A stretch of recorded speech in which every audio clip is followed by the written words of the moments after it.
sensor smoke gas sensor MQ-2 sizinaraga akhona alarm khongandoini masi changdise akhona sigi smoke gas sensor MQ-2 ma changani aduga buzzer ma changani aduga akhona LED ma sizinadori aduga LED sizinabina akhona resistor amaga yahallani changdo pot di yamde si japa wire kharaga changani akhona circuit diagram ji yanga connection tawbiraje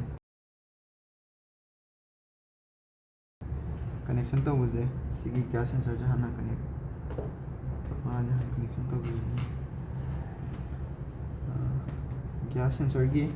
pin analog pin je koina Arduino gi anode ta connect tawbirani gas sensor gi PCC na Arduino gi high pole to connect tawani aduga ground jina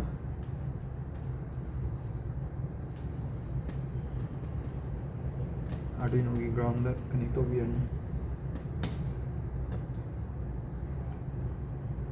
amata buzzer ji mu connect tawbirani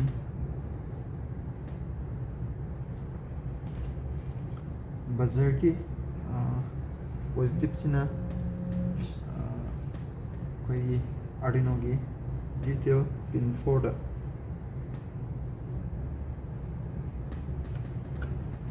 connect tawani aduga LED gi positive sina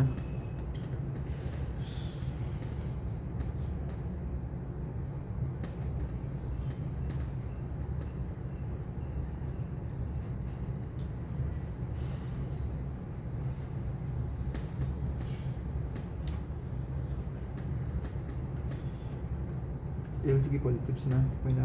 Arduino gi digital pin 5 ta connect tawbirani last koina sigi buzzer ga LED ga je mabani gi ground je command nama loga connect tawbirani Arduino gi ground da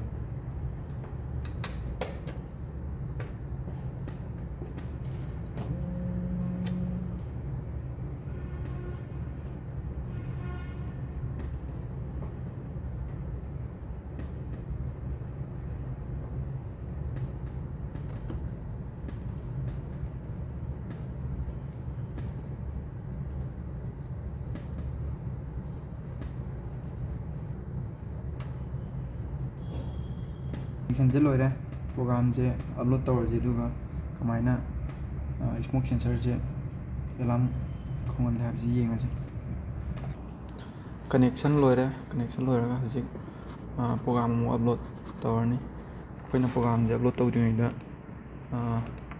Arduino gi tool dan changbirani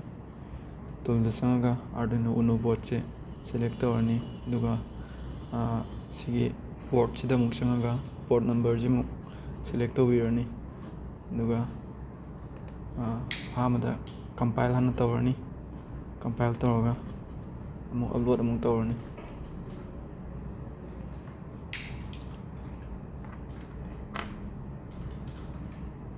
upload tawba loire aduga hajik magi result se koi serial monitor open tawraga mu yengaje hajik serial monitor da result se thole koina result se magi threshold value 160 pibani 160 की मखात लेरगदी smoke से detect तौर दो 160 मथक लेरगदी smoke detect तौर है ना कोई notification पिरकनी result से उठे और मशीनी MQ-2 की प्रोग्राम